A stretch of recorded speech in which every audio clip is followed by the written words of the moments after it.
Buenos días a todos y bienvenidos al primer debate organizado por Invisibles, un nuevo medio informativo cuya misión principal es, por un lado, la difusión de temas que son importantes para la gente, pero que no tienen visibilidad en los medios habituales de comunicación. Y, por otro lado, también pretende promover el pensamiento crítico de la ciudadanía. Yo soy Manuel Galiñanes y actuaré como moderador de este primer debate que se centrará en la guerra sobre Ucrania. Para ello contamos con Juan Antonio Sanz, un gran conocedor del tema, que hará una presentación de unos 10 minutos. Esta será seguida de un debate en el que también participarán tres miembros de Invisibles, José Victoria, Félix Gil y Francisco Bozano. A todos les damos la bienvenida y las gracias por su participación. Pero antes de comenzar, permítanme presentarles al ponente y al panel del debate. Juan Antonio Sanz es periodista especializado en temas internacionales y culturales. Actualmente trabaja como especialista universitario en servicios de inteligencia e historia familiar por el Instituto Universitario General Gutiérrez Mellado. Juan Antonio es también analista de política internacional en el diario Público y además trata temas sobre geopolítica, folclore y creencias antropológicas en diversos podcasts. Importante señalar que la carrera profesional de Juan Antonio se ha desarrollado esencialmente en el exterior, trabajando en la agencia de noticias EFE y en otros medios de prensa. Ha ejercido como corresponsal en diversos países, incluyendo Rusia, Asia Central y el Cáucaso, Corea del Sur, Japón, Uruguay, Bolivia y Cuba, entre otros, acumulando un gran conocimiento de las condiciones sociales y políticas en estos lugares. Como pueden apreciar, su bagaje profesional es muy extenso, teniendo además experiencia en gestión de equipos humanos y de trabajar como comunicador en el ámbito de la cooperación internacional y como profesor de periodismo y comunicación. A esto se añade el ser un prolífico escritor de ensayos y libros. Como les mencionaba, en el panel del debate también participarán José Victoria y Félix Gil, ambos periodistas que dirigen la publicación digital El Correo de la Tarde. José Victoria es presidente de Invisibles y Félix Gil es vicepresidente. Por otra parte, Francisco Bozano, que es secretario de Invisibles, es también economista ecológico y miembro del International Cardiology Society. Él tiene un especial interés en temas internacionales con una extendida carrera llena de logros. Muchas gracias a todos ellos y sin más damos la palabra a Juan Antonio Sanz. Juan Antonio. Hola a todos, para mí es un honor estar con vosotros. Y bueno, aquí es difícil hacer una presentación más o menos con unas condiciones normales porque todo está evolucionando en lo que se refiere a la guerra de Ucrania y en lo que se refiere también a este cambio de paradigma que la invasión de Rusia en el 24 de febrero del año pasado pues produjo. Se está dando en estos momentos la integración de Finlandia en la Alianza Atlántica, en la OTAN, y eso también ha llevado a una reacción por parte de el que ya se ha definido como el contrincante de Occidente, teniendo en cuenta pues una cuestión muy importante. Occidente es un término que estamos utilizando los periodistas, pero que ha llegado a ser importante porque los principales pues protagonistas de este concepto pues se quieren erigir de una manera diferenciadora respecto al resto. ¿Qué sería? Pues Oriente, el Sur, el Norte, sería todo lo demás. Estamos en unos momentos en los que el lenguaje se está convirtiendo en un arma más. Estamos metidos en una guerra no solo militar, sino también informativa, y en esta desinformación que se está produciendo, desde luego no son los buenos los que están ganando, si es que en esta lucha que hay algún bueno. Como decía, se está produciendo o se ha producido ya un cambio de paradigma en la seguridad del planeta, no solo de Europa.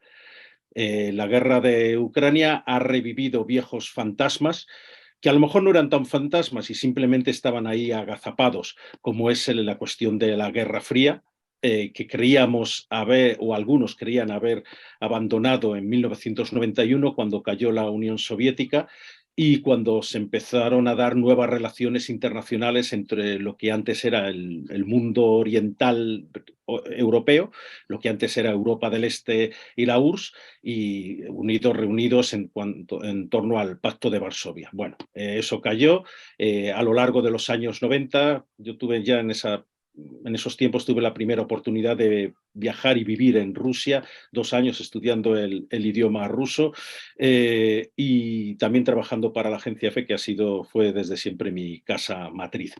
Y después volví en el año 2000. En el año 2000 justo llegué a Moscú el 24 de marzo, un día antes de las elecciones que llevaron a Vladimir Putin al poder. Y yo ya me encontré con una Rusia muy diferente que aquella que había abandonado en el 94. Estuve desde el 2000 al 2004 y después volví en el 2011 y entonces otra vez me volví a encontrar otra nueva Rusia. Y la Rusia que hay ahora es muy diferente. Con lo cual, que de pronto en Occidente, y permitidme utilizar esta palabra, se recurra a ese tópico de que Rusia quiere reconquistar el pasado, que quiere volver a ser la Unión Soviética, que quiere volver a ser el imperio zarista, es una sandez. Es una sandez porque estamos hablando de países muy diferentes. Es como decir que cualquiera de Alemania mismo, esta Alemania que se está rearmando a unos pasos agigantados, va a revivir el Tercer Reich o el Segundo Reich. Me da lo mismo. Entonces, el problema de este conflicto internacional, porque ya es internacional, es que se están utilizando parámetros muy raros a la hora de medirlos y que simplemente, y esto ahí sí que la simpleza pesa, obedecen a los intereses particulares. Se ha producido también en todo este tiempo, desde el punto de vista geopolítico, esta división de nuevo en bloques muy determinados, como decía, en torno a la organización del Tratado del Atlántico Norte y con la Unión Europea con una fuerza que no tenía hasta ahora. Muchos dicen, bueno, esto es maravilloso que la Unión Europea tenga ahora una personalidad. Bueno, pues no sé qué personalidad es cuando los problemas dentro de la Unión siguen creciendo, problemas sociales, problemas económicos, y sin embargo lo que nos une son las armas que se están entregando a Ucrania. No solo eso, ahí no me voy a meter en este momento si es una cosa positiva o si es una cosa negativa, pero lo que es cierto es que se están derivando muchos millones, miles de millones de euros de cuestiones que serían muy importantes justo en estos momentos cuando la economía pues cruje por todas partes. China aparece a raíz de este problema, salida ya de ese periodo largo de confinamiento, de pronto aparece como un actor internacional muy importante, muy importante, a pesar de que en Bruselas, en Washington, en Londres se le intente quitar esa fuerza. China es una dictadura, nadie lo niega, o a lo mejor los chinos lo pueden negar, pero lo que es cierto es que tiene un papel internacional creciente y que va a tener mucha fuerza precisamente, es mi opinión ya, en la resolución de este conflicto, si es que acaba solucionándose.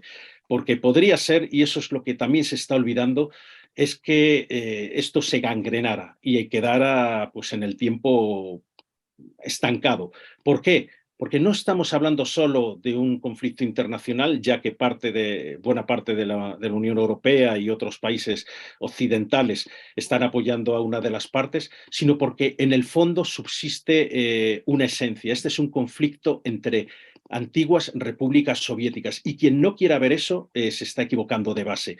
¿Qué sucede? Ucrania se está planteando como un lugar donde está en juego la democracia occidental. Eso también es una falacia, no es así.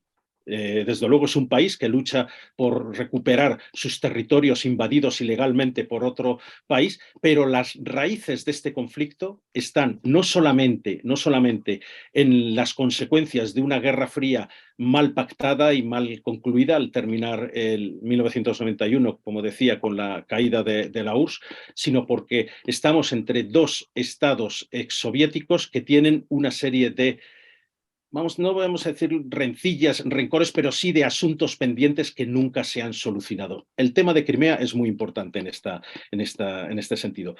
El tema de China, vuelvo otra vez, que me fui. ¿Qué sucede? China en estos momentos aparece como una de las potencias más grandes, junto con Estados Unidos. Rusia está estancada, como digo, en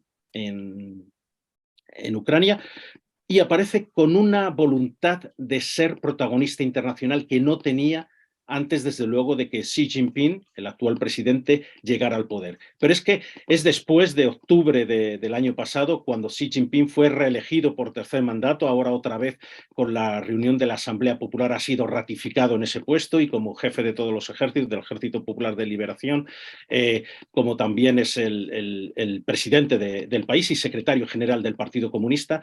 Bueno, pues Xi Jinping es una persona muy ambiciosa y ya ha dejado claro lo que él quiere. Él quiere relacionarse con todo el mundo, poniendo también sus propias reglas, es verdad, pero reglas que de pronto en sitios como Latinoamérica o África les pueden ser a muchos países bienvenidas, simplemente porque hay muchas inversiones de por medio. China nunca ha tenido una voluntad imperialista, salvo cuando atacó Vietnam y salió mal parada, pero desde luego hay otro tipo de colonialismo, que es el colonialismo económico, que puede verse de por medio. Pero hay muchos países que dicen, bueno, prefiero esto casi a tener otra vez los golpes de Estado orquestados en Washington y otras partes. Y después tenemos el problema de Taiwán, que la guerra de Ucrania también lo ha exacerbado. ¿Por qué? Porque los chinos se están fijando muy bien cómo están reaccionando Estados Unidos y sus aliados en esa zona. ¿Qué ocurre? Que también la guerra de Ucrania ha llevado a que la OTAN, con Estados Unidos a la cabeza, pues muestre interés precisamente en la cuenca de Asia-Pacífico o Indo-Pacífica, como también se llama. Y ahí tenemos las alianzas que cada vez son más fuertes con Japón o Corea del Sur. Japón, un país que se define a sí mismo neutral y, sin embargo, ha aumentado en más de 300.000 millones de dólares su presupuesto para los próximos años. Japón no tiene ejército, tiene unas fuerzas de autodefensa, pero no nos engañemos. Yo he vivido 2 años y medio en Japón, yo he estado en Okinawa y desde luego los aviones que aterrizaban y despegaban en las bases estadounidenses y japonesas que había allí y que llevaban la bandera japonesa no eran de fumigación, os lo puedo asegurar. Entonces, a mí me comentaban entonces que Japón podría incluso disponer de bomba atómica en cuestión de un par de semanas en caso de conflicto con Corea del Norte. Solo se hablaba de Corea del Norte, no se hablaba de China. Ahora se habla principalmente de China como el supuesto agresor de Taiwán, pero sobre Taiwán, que es esa isla bueno, pues que China reclama como territorio suyo, que no reconoce casi nadie, ni siquiera los Estados Unidos, pero que Estados Unidos se ha comprometido a defenderla con las armas. Y esto es lo que tenemos. ¿Perspectivas de negociaciones? Muy pocas en estos momentos, pero vienen precisamente de este país del que acabo de mencionar, China. Y de ahí su importancia, porque China sí tiene una gran ascendencia sobre Rusia. Es absurdo decir que Rusia en estos momentos está supeditado a China. No es cierto. China necesita del gas y del petróleo rusos y Rusia, sobre todo, necesita del espaldarazo o de este apoyo de China a nivel diplomático y que es muy importante porque llegado el momento, bueno, pues puede ayudarle a resolver muchas cosas. ¿Cuáles son las consecuencias de la guerra? Bueno, es difícil decirlo porque la guerra sigue y yo creo que va a seguir todavía un poco. Para mí parece claro lo que os he dicho, que se ha remodelado el orden de seguridad internacional. El tema de las armas atómicas de nuevo vuelve a estar sobre la mesa. En muchas partes no se cree, pero cuidado. El tema de las armas atómicas nos indica que Rusia no va a perder jamás esta guerra. No digo que la vaya a ganar, tampoco lo creo, pero no la va a perder jamás, porque además en su propio protocolo de seguridad interior indica que puede utilizar estas armas si la seguridad del Estado y la seguridad de la integridad de Rusia se ve amenazada. Y en esa integridad se incluye Crimea, desde luego. Los otros 4 territorios incorporados o anexionados durante esta guerra ya se vería, pero desde luego Crimea es intocable. ¿Qué va a suceder? Bueno, pues para mí varias cosas. es muy complicado que Ucrania vaya a entrar en la OTAN en muchísimo tiempo. Que entre en la Unión Europea también parece difícil cuando tiene el este del país en conflicto y lo va a seguir teniendo por diferentes razones que podemos ir viendo. La partición parece ya irrevocable y eso es lo que habría que ver. La partición que puede ser como un 18% que puede haber ahora a que sea un 5% o un 10% o menos. Ahí dependerá de cómo se sienten en la mesa de las negociaciones. Una derrota militar rusa, ya he dicho que no lo veo posible. ¿Que ha cambiado nuestro mundo totalmente? Así es, aunque desde aquí pues, nos empeñemos en verlo de otra forma. Yo cuando salgo a comprar a la calle, a un supermercado, ya me di cuenta de que han cambiado muchísimas cosas y no tengo por qué echarle las culpas ni a un gobierno, ni a una oposición, ni a nadie, sino simplemente a la guerra o, mejor dicho, a un sistema en el que estamos también incluidos que nos hace prolongar esta guerra. Muy bien, Juan Antonio, has acabado, ¿no? Tu Sí, presentación. bueno, podría seguir, pero tampoco Vale. quiero enrollarme demasiado. Perfectamente. Muchas gracias, Juan Antonio. Muy claro, muy instructivo. Ahora pasamos al periodo de debate. No sé si el panel quiere añadir, hacer algún comentario con respecto a la presentación de Juan Antonio. Y después de esto pasamos a recibir las preguntas de los asistentes. Podéis comenzar cualquiera de vosotros, Félix, Paco, José Victoria. Sí, Antonio. adelante Félix y después Paco. Pues a modo dijéramos, de presentación, yo empezaría por el momento en el que encontramos el conflicto, en la zona, en lo que podríamos llamar conflicto desde el punto de vista militar, el conflicto que hoy es una guerra, ¿no? Yo diría, y creo que estaréis todos de acuerdo conmigo, en que han llegado a una situación de impasse, una situación sin salida en la que ni unos tienen la capacidad de controlar más territorio de un lado, ni los otros al revés. Con lo cual, efectivamente, estamos ante esas situaciones que se dan a veces en la vida, en la que necesariamente se ha de llegar a algún acuerdo para, bueno, simplemente paralizar lo que hay. Yo el precedente que recuerdo que vendría al caso es el de la Guerra de Corea, donde en un momento dado pues lo que se hace es simplemente un armisticio y donde lo que se deriva de ahí es simplemente pues un statu quo que, como vemos en el caso de la Guerra de Corea, pues dura ya, pues fíjate, del año 50, me parece que son 53, unos 70 años sí, aproximadamente. Estamos hablando de 70 años de una especie de hibernación de un conflicto, ¿no? Entre las dos Coreas y cada uno con sus aliados. Entonces, esta sería un poco lo que posiblemente vamos a ver sin tardar mucho, porque efectivamente no tiene mucho sentido el que ninguna de las dos partes siga pues, simplemente en fin, sufriendo unas pérdidas terribles, tanto en personas como en todos los daños que se derivan de ahí, ¿no? Entonces, ante esa situación que vamos a ver en cualquier momento que se tiene que abrir una mesa de negociación, esa mesa de negociación está claro que la posibilidad de que Ucrania esté en ella es obligada, no puede evitarse que Ucrania esté en esa... Claro, la pretensión de Rusia de que se abra, por decirlo así, pues un frente occidental que en realidad sea el que negocie esa paz, yo creo que eso no se puede dar. Y estoy seguro que la mediación, y lo llamaré así, China, es la que puede permitir efectivamente que se sienten en una mesa a negociar Rusia y Ucrania, y me parece que eso será, pues, dentro de lo que cabe, una buena noticia, ¿no? Claro, lo grave de lo que nos sucede ahora, y estoy completamente de acuerdo con Juan Antonio, cuando hablaba de que estamos ante un nuevo paradigma, es que teníamos una situación heredada del final de la guerra mundial, de la segunda, lo que nosotros los europeos llamamos Segunda Guerra Mundial, que fuera de Europa pues no lo llaman así, porque dicen es una guerra que hubo en Europa, y un señor que viva, por ejemplo, en Uruguay, pues dice eso, pues le llamaréis vosotros guerra mundial, pero eso es una guerra que tuvisteis vosotros, ¿no? Quiero decir que allí salieron unos vencedores que establecieron una ONU con un derecho de veto. Claro, el derecho de veto es lo que en este momento perturba cualquier solución a partir de ahora de cualquier conflicto en el que estén involucradas las grandes potencias. Mientras era Estados Unidos la que atacaba y hacía cosas, todos estábamos mirando un poco para otro lado, ¿no? Bueno, no del todo, porque algunos nos hemos manifestado en contra de la guerra de Irak, etcétera, ¿no?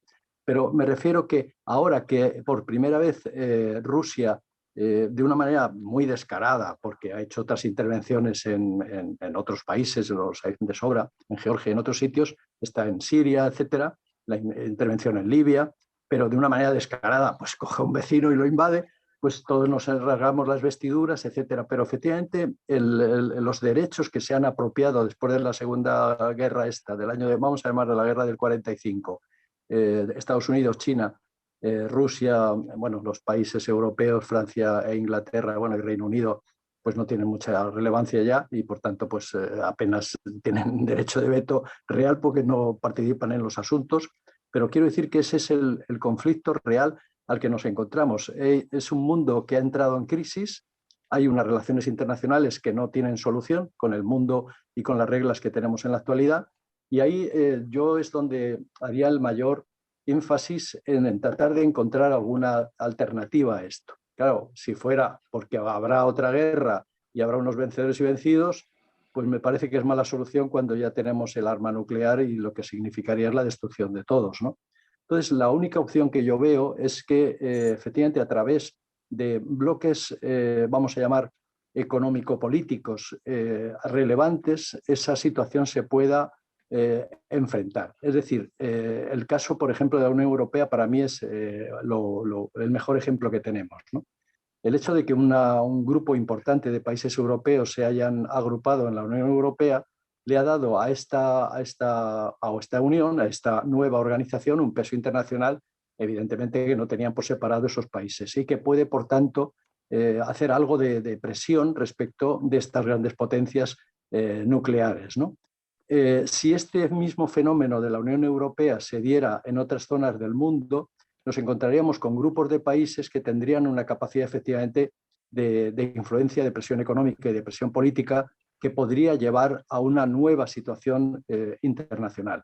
Por ejemplo, en el caso de América, ha sido muy significativo que Mercosur, que estaba, hablo de América del Sur, Mercosur, que estaba bloqueada, desde el momento en que se ha hecho el otro día la reunión en Santo Domingo, pues enseguida la han desbloqueado porque efectivamente son las fuerzas progresistas las que tienen interés en que existan ese tipo de asuntos. En África existe pues una Unión Africana muy, en fin, muy modesta, pero no deja de existir y de tener ya cierta relevancia. Están interviniendo en los conflictos que hay en Mozambique, han intervenido en otros conflictos en Congo, fuerzas de la Unión Africana, es decir, es un actor. En el caso de Asia, hay agrupaciones de países, sobre todo por intereses económicos, pero que podrían derivar también en alianzas políticas. Es decir, que habría un futuro, y aquí acabo, habría un futuro alternativo a esta situación de bloqueo en el que nos encontramos en este momento con unas normas internacionales que están en crisis porque el derecho de veto hace que el que quiera pues puede efectivamente, si es usuario de ese derecho, pues hacer un poco lo que le da la gana sin que nadie le pueda rebatir, ni siquiera de manera formal como puede hacer el Tribunal de la Haya, ¿no? Ni siquiera existe la posibilidad de juzgar estos crímenes, ¿no? Bien, gracias, Félix. Ahora, José Victoria, tienes la palabra y después Paco. Sí, adelante. Yo voy a intentar ser muy breve, veréis. Es que estoy escuchando el debate y se ha hablado de mantener el status quo, es decir, las fronteras donde actualmente están militarmente. Y sin embargo, esto contradice uno de los 12 puntos del Plan de China. El primero dice, se respetará la soberanía de todos los países. La soberanía y la independencia y la integridad territorial de todos los países deben ser defendidas de manera efectiva. La integridad territorial de Ucrania no está en la actualidad en las fronteras militares, sino que esa ha sido impuesta por el ejército ruso. Entonces, yo veo muy difícil que Rusia vaya a aceptar el volver a sus fronteras originales. Y ahí es donde está la dificultad, la primera dificultad y la dificultad fundamental de todo este conflicto. Si Rusia logra imponer las fronteras militares actuales, evidentemente es una victoria para Rusia y una derrota para Ucrania y para todos sus aliados. Y tampoco creo que ellos vayan a aceptarlo. Entonces, ese es el primer punto y fundamental, y es abrir una mesa de negociación en la cual los puntos de los que habla China, el gobierno chino, se puedan poner sobre la mesa y se vea quién cumple y quién incumple estos puntos. Ese es el elemento que yo creo que es fundamental, al margen de cuestiones geoestratégicas como el aumento de los gastos militares, etcétera, que en efecto esos son derivados que consecuencia de la inseguridad que se ha generado en toda Europa. Tengamos en cuenta que hoy Finlandia forma parte de la OTAN y por tanto también podría ser objeto de un ataque por parte de Rusia. Son 7.000, me parece, kilómetros de frontera. Y así lo mismo con Polonia, lo mismo con cualquiera de los países fronterizos que antes formaban parte de la órbita de la URSS, del Pacto de Varsovia, y ahora no. Entonces, ¿estos países tienen realmente la independencia, la capacidad para gestionar sus decisiones al margen de la geoestrategia internacional, o tienen que ser sujetos pasivos de un status quo? Esa es la gran duda que yo me planteo, y ahí acabo. Muy bien, gracias, José Victoria. Paco, tienes la palabra. Muchas gracias. Bueno, yo realmente quiero hacer una síntesis y a tratar una serie de metaproblemas que se están planteando en este momento a nivel mundial, relacionados con el tema de la guerra contra Ucrania. Hace más de un año hubo la invasión y no se ha hecho nada por impedirla, realmente eficaz y concertado, ni pararla hasta ahora. El plan de paz chino y la visita de Sánchez a Pekín y de otros europeos ha creado una cierta esperanza, pero que no se confirma todavía. Van der Leyen enseguida intervino echando un jarro de agua, diciendo que el plan chino estaba sesgado a favor de Moscú, y Estados Unidos también empezó a hablar de que China estaba armando a Rusia, y cosas que luego no se han, por lo menos no se han fundamentado. Esto debió de restarle mucho espacio a Sánchez, que solamente pudo reducir su actuación a pedir que fuera el protagonismo de la propuesta de Zelensky, pero la propuesta de Zelensky es recuperar la integridad territorial de la Ucrania anterior a este conflicto bélico, y eso para Rusia, aliada de China, pues no, es muy difícil que se vea justificación y que realmente desencadene ya a corto plazo, aunque sea muy justificada esa reivindicación, un proceso de pacificación. Aunque estoy de acuerdo con lo que se está diciendo sobre el hecho de que se ve en el aire las posibilidades de que haya este cambio de paradigma y que se vayan encontrando soluciones. Entonces, guerrear y para ganar posiciones es lo único que queda, y eso es lo que da hegemonía militar a Estados Unidos, y la guerra como único camino es lo que las potencias en este momento no ven otra solución más que esta en este momento. Pero la guerra se alarga, se encarece para Estados Unidos y la OTAN al amenazar a Rusia. Potencia nuclear sitúan a la humanidad ante el peligro del invierno nuclear. Habría que ver de qué manera se podría fomentar el diálogo entre estas mentalidades tan alejadas. ¿Cómo se puede conseguir que las partes en conflicto vean el peligro hacia el que se dirigen? En conclusión, en un contexto de menores recursos y más compromisos de gasto, los gobiernos tendrán cada vez más difícil ocultar del debate público las disyuntivas política y económica derivadas de la guerra de Ucrania, como dice en Cibov Víctor Bruguete. La televisión, la prensa, los medios de comunicación tienen una gran responsabilidad en estos momentos. Necesitamos volver al diálogo oeste-oeste y al humanismo para recuperar la conciencia del valor de la unidad. Necesitamos gestionar nuestros sistemas sociotécnicos, tomando la energía nuclear y el poder de las grandes compañías, sobre todo de los complejos militares, industriales y de las compañías financieras y tecnológicas, para que sobreviva la democracia, se fomente la equidad y recuperemos la paz en el mundo y la salud de la naturaleza y de nuestra especie. Pienso que es verdad que el que exista un reforzamiento no solamente de las Naciones Unidas y de superar la política de bloqueo en su órgano central sería muy importante.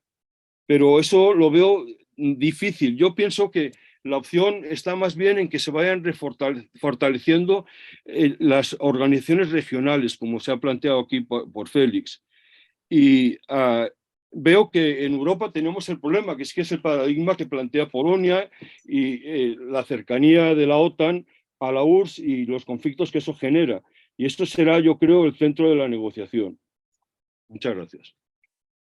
Gracias, Paco, por sugerencia, el portafolio tan comprensivo que ha estado para alcanzar la paz en Ucrania. Entramos en el debate y podemos aceptar preguntas de los oyentes o interpelación también entre vosotros mismos en el panel. Voy a comenzar yo haciendo la primera pregunta, si me permitís. Juan Antonio ha resaltado el papel de China en el conflicto de Ucrania. Es cierto que China se ha convertido en el gran competidor de Estados Unidos y amenaza su dominio político y económico. ¿Qué ventajas o desventajas puede tener la propia China en esta guerra? Juan Antonio y el resto. Sí, bueno, ventajas. En estos momentos China no tiene ninguna con esta guerra. Podríamos pensarlo que sus contrincantes se están debilitando, y cuando hablo de contrincantes incluyo también a Rusia.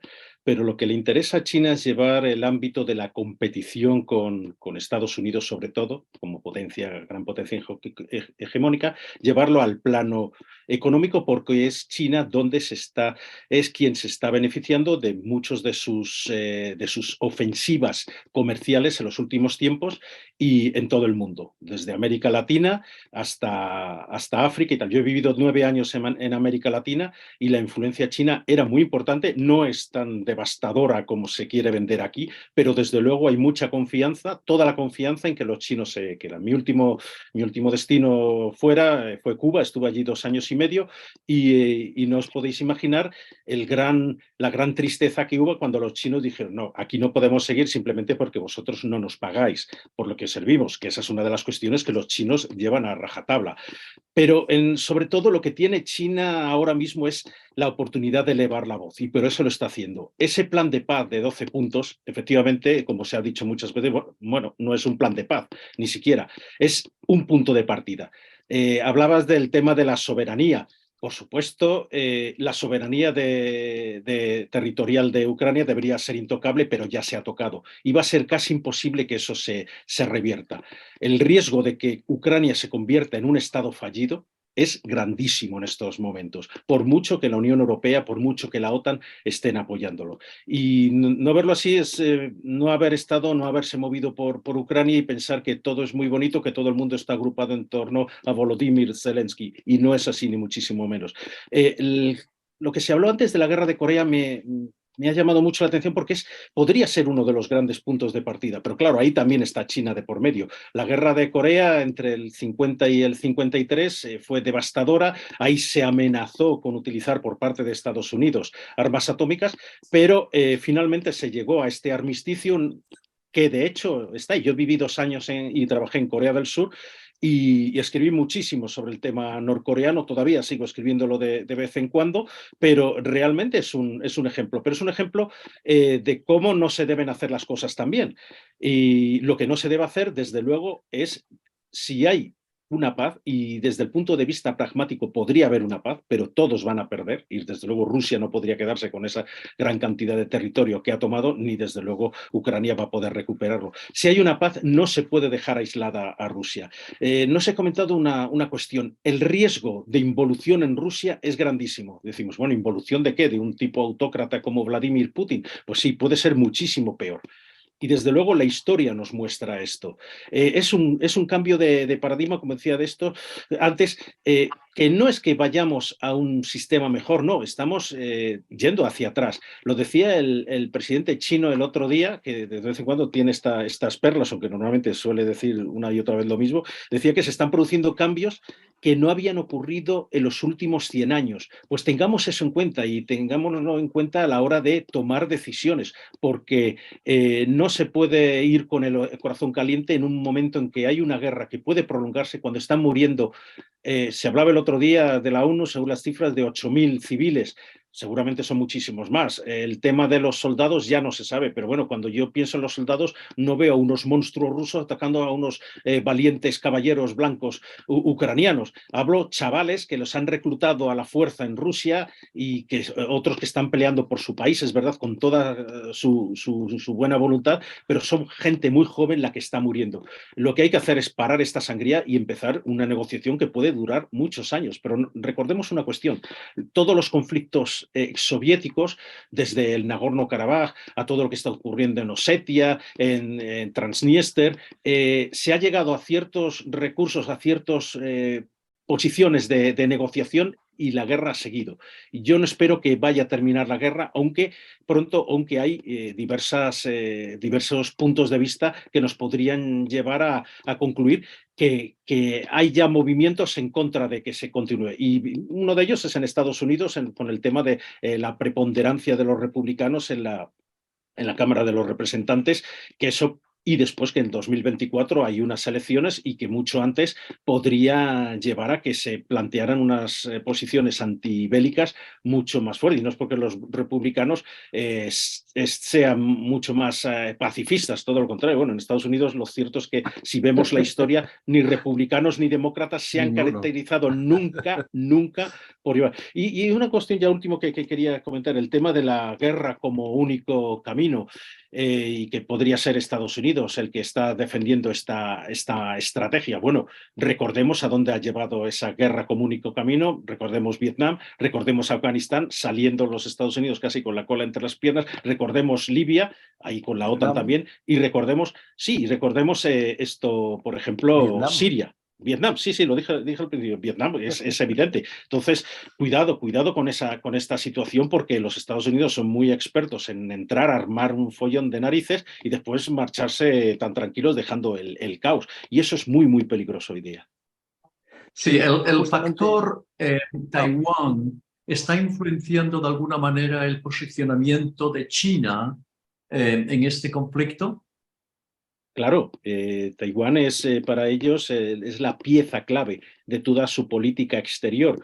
Sin Taiwán como pivote en torno al cual unificar los sentimientos patrióticos, podrían tener muchos problemas. Pero cuidado, casi todos los expertos apuntan a que una guerra por Taiwán dejaría la guerra de Ucrania en un conflicto, en una escaramuza de vecinos, por una situación, porque hay mucha gente con ganas de apretar el gatillo, mucha más allí unos contra otros que aquí. Cuando hablamos de la posible agresión rusa después de Ucrania contra los bálticos, contra Finlandia, contra Polonia, bueno, eso ya es decir mucho, porque eso significaría la conflagración total. Y los rusos en estos momentos pueden ser muy brutos, pero imbéciles no tienen un pelo. Yo he vivido entre ellos casi 8 años y lo primero que aprendí allí es que jamás los menosprecies. No te digo que los tengas que apreciar, ni muchísimo menos. Yo me debatía siempre en una situación entre el odio y el amor muy grande, pero desde luego despreciarlos jamás, porque tienen una manera de pensar que no es la nuestra y saben imitar nuestra manera de pensar. Y tenemos, por desgracia, en Occidente, bueno, pues una incapacidad total, que se va agravando a lo largo de los tiempos. Durante la Guerra Fría cambió un poco, para intentar comprender al adversario, comprender y aceptar cómo es. Eso lleva a que este conflicto, y lo digo así directamente, que se podría haber solucionado por medios de inteligencia, y no hablo de la inteligencia del cerebro, sino por medios de los servicios de inteligencia y otras cuestiones hace tiempo. Sin embargo, se ha dejado emponzoñar. Y claro, yo tampoco considero en Occidente que esté regido por unos imbéciles, ni muchísimo menos. Yo creo que efectivamente esto ha ocurrido porque se tenía necesidad de cierto enfrentamiento, lo que pasa es que esto se ha salido de madre. Yo quería volver a la guerra de Ucrania porque se planteaba por parte de José la dificultad de conciliar lo que es este asunto de los territorios sí o los territorios no, ¿no? Entonces hay una vía intermedia que además resolvería un poco el conflicto heredado o la situación heredada del conflicto de Corea. Y efectivamente es que no basta con que se paralice la batalla y se dejen de tirar bombas para que exista paz. Para que exista paz tiene que haber acuerdos. Entonces, ¿qué acuerdo podría permitir, por decirlo así, que los dos salvaran la cara? La forma de hacerlo sería el dotar a esas, vamos a llamar, provincias ucranianas del este de una especie de estatuto de autonomía que permitiera, pues, efectivamente, que mantuvieran pues, el ruso y, en fin, una serie de cuestiones y además poniéndole plazos. Es decir, al final, la mayor parte de los problemas que yo creo que se pueden resolver es siempre poniendo plazos, dejando cosas que se van a hacer con el tiempo. Entonces, esa es un poco la solución. Claro, tú explicabas que el caso de Crimea para Rusia es un caso, dijéramos, belli, ¿no? Un caso aparte, ¿no? Pero en realidad, en el tema de Crimea, en realidad hay los acuerdos que habían adoptado después de la extinción de la Unión Soviética los dos países, Rusia y Ucrania, es que Rusia no los ha respetado, porque hay unos acuerdos por los cuales se le cedía a Rusia las bombas atómicas que habían en territorio ucraniano a cambio de digamos, de la garantía de que se iba a permitir a Ucrania pues, seguir con su vida adelante y con su territorio adelante. Claro, Rusia ha incumplido esto. Entonces, el problema que tiene Ucrania y que tenemos todos con Rusia es un problema también muy serio y es cómo hacer cumplir a alguien que incumple sus propios compromisos. Es decir, eso sí es serio. Es decir, cuando dos partes llegan a un acuerdo, lo acabamos de ver ahora con el Brexit y con Reino Unido, ¿no? Y de pronto sale un Johnson y dice, no, yo esto lo he firmado, pero esto yo no lo quiero cumplir. Claro, eso no puede ser. Entonces, esa es la razón por la cual yo antes explicaba la dificultad de nuestro mundo actual, en el que el derecho de veto impide que resoluciones de Naciones Unidas se impongan como los criterios, dado que hay un litigio entre dos países, bueno, pues hay una tercera instancia internacional, en fin, que podía tener un juego y tal, pero mientras tengamos el derecho de veto, pues claro que Rusia no va a cumplir ninguna resolución de Naciones Unidas que establezca que en Ucrania tiene que respetar determinados asuntos. Entonces, ¿qué soluciones hay para no caer en el caso de Corea que antes hemos citado?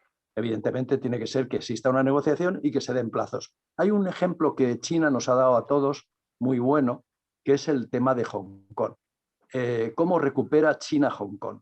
Pues lo recupera diciendo, bueno, yo voy a ser muy bueno, voy a mantener todo esto, y sobre todo es que esto va, dentro de 100 años, pues ya iremos viendo, ¿no? Es decir, ese tipo de solución, Reino Unido lo aceptó, yo creo que nadie nos engañábamos de lo que iba a pasar allí, pero ciertamente, pues al final Hong Kong es un sitio pues un poco intermedio, no es exactamente un territorio chino como los demás.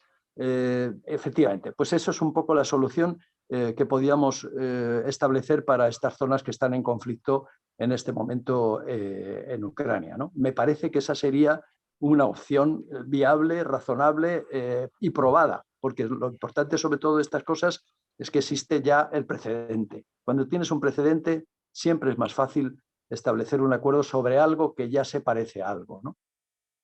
Pero ¿cómo Bueno, hacer cumplir una acotación?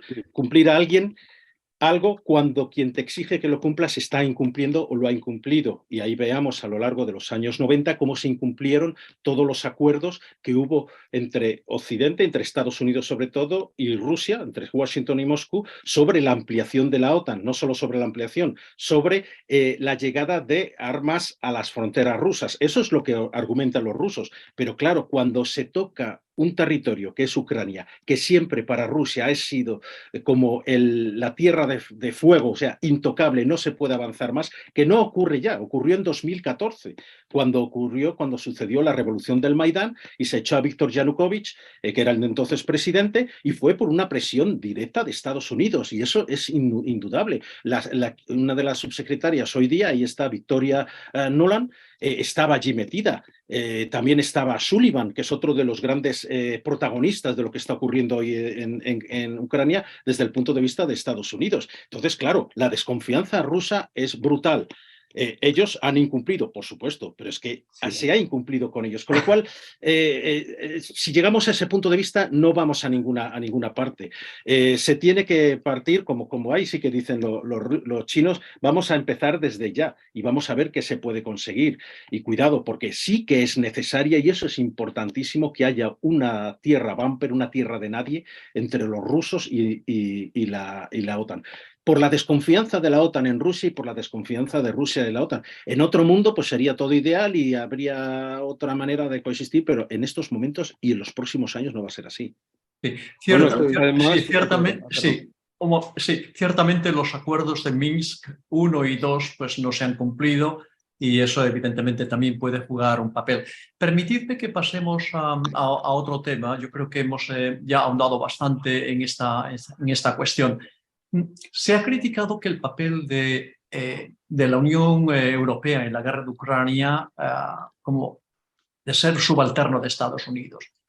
¿Cuál es vuestra opinión sobre este asunto? ¿Debería la Unión Europea ser más independiente y forjar una defensa propia, posiblemente dentro del marco de una federación europea? Bueno, yo quería hablar, por favor, que no me habéis dejado hablar. Yo, brevemente, en el caso de Inglaterra, claramente el haber salido de la Unión Europea, del Brexit, le ha colocado en una posición de dependencia muy fuerte de los dictats de Estados Unidos, pero el rey de Inglaterra, Carlos III, está viajando por Europa y se está coqueteando con una posible vuelta. Entonces, yo creo que está en transición. Yo, de todas maneras, quería muy brevemente comentar una cosa que tú has comentado, Manuel, que es que cuando hablamos de los acuerdos de Minsk, lo que no podemos olvidarnos es de que incluían que Ucrania no entrara en la OTAN, que ha sido lo que realmente ha sido la provocación que ha usado Putin para justificar lo injustificable. Pero además es que en Ucrania tiene intereses un hijo de Biden, que yo creo que eso hay que decirlo, ¿no?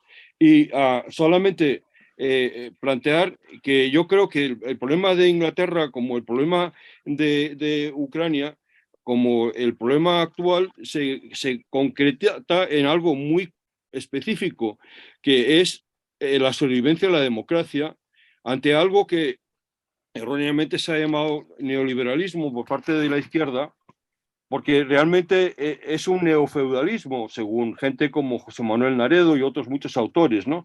Porque lo que está pasando es que las grandes sociedades están desplazando a los gobiernos, sean o no electos. Entonces, que el problema aquí no es una dicotomía entre democracia y autocracia. Aquí lo que hay es un desafío mundial y una ilusión mundial de lo que es la democracia. Y pienso que el liberalismo tiene una función que es importante. Y yo creo que es importante no hablar de neoliberalismo, hay que hablar de neoconservadurismo, porque es realmente lo que está ocurriendo.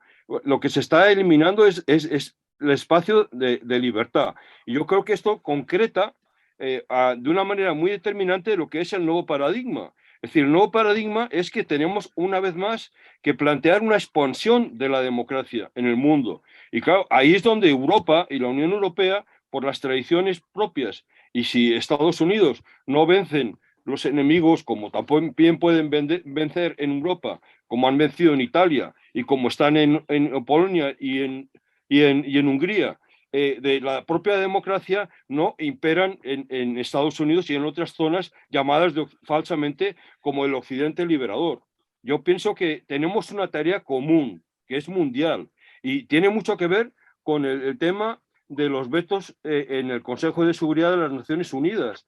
Es decir, que tenemos que encontrar una manera en que eso no ocurra, que haya maneras en acomodar la diversidad creciente de este mundo, que ya no es unipolar, a las instituciones que nos regulan, porque si no, lo que acabaremos teniendo es una situación de falta de gobierno, y eso es el peor peligro que puede haber para la democracia y para la paz en el mundo. Y el centro para mí tiene que ser el domar la energía nuclear y como se ha estado intentando hacer durante toda la segunda mitad del siglo pasado, en este momento domar las nuevas tecnologías, especialmente todos los procesos de digitalización, puesto que pueden ser usados tanto para favorecer la comunicación, como estamos haciendo nosotros entre las personas, como para favorecer un enorme control de un gran leviatán internacional.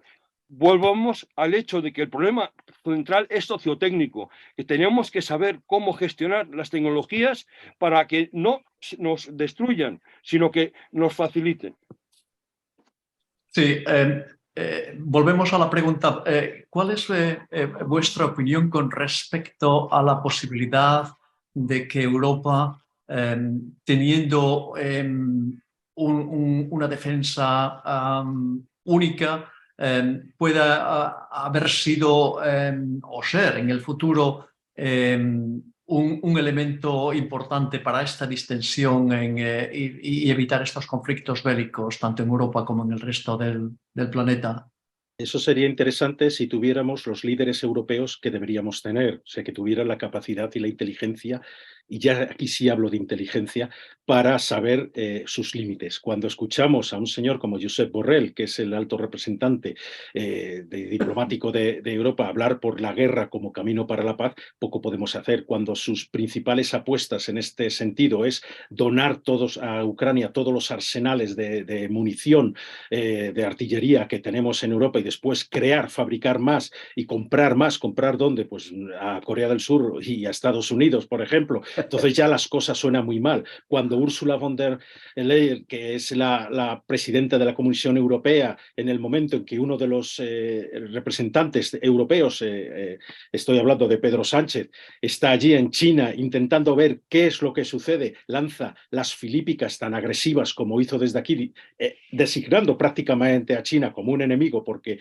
ocupa una posición que no es la que ocupan los países europeos de animadversión total a Moscú, que bueno, yo también puedo sentir animadversión a Moscú en estos momentos o a Putin, pero desde luego yo he crecido prácticamente mucho tiempo en Rusia y sé que en Rusia se quiere la democracia, aunque en estos momentos no la tenga. Entonces, si tenemos una Unión Europea que no es capaz de tener un poco de la estabilidad y de ese pensamiento real, de ese pensamiento filosófico y de los derechos humanos que creó la Unión Europea, mal vamos. Y en estos momentos no se está dando esa situación. Cuando palabras, por ejemplo, como Scholz, se le empuja para que, siendo además el canciller del país más poderoso de la Unión, para que se ponga en plan bruto, y solo se escucha a gente como a los polacos o como a los bálticos, que realmente, efectivamente, ellos han tenido una experiencia malísima con los rusos, pero no es la misma esta situación que durante la Guerra Fría y después de la Segunda Guerra Mundial o durante la Guerra Mundial. Bueno, pues entonces mal vamos.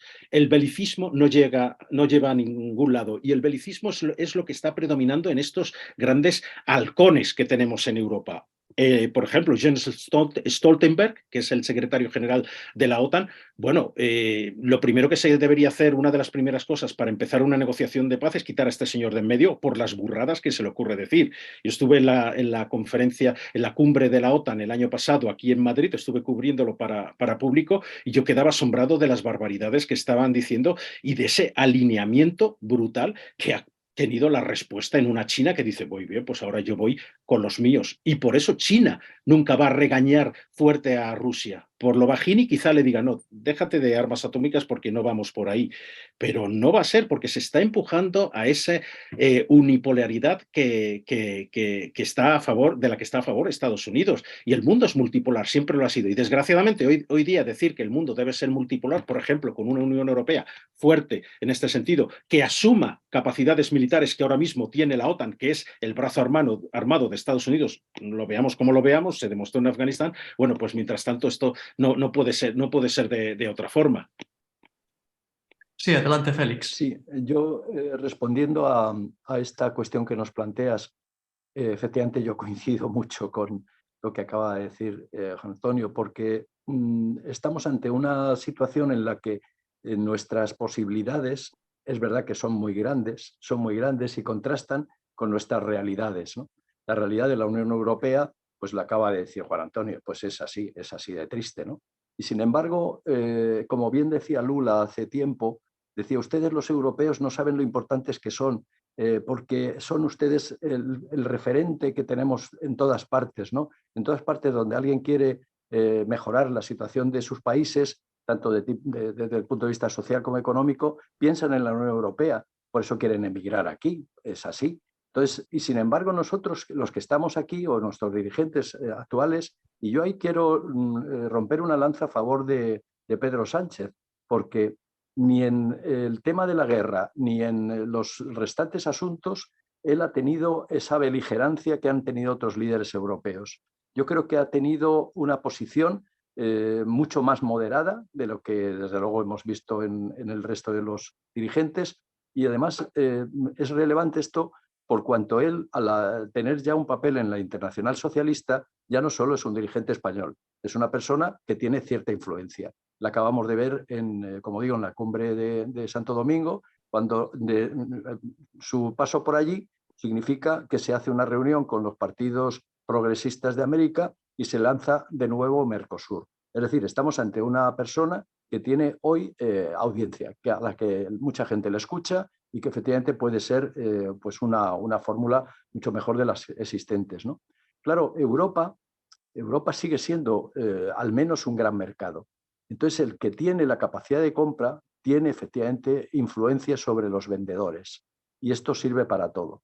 Esto sirve para la economía, pero sirve también para la política.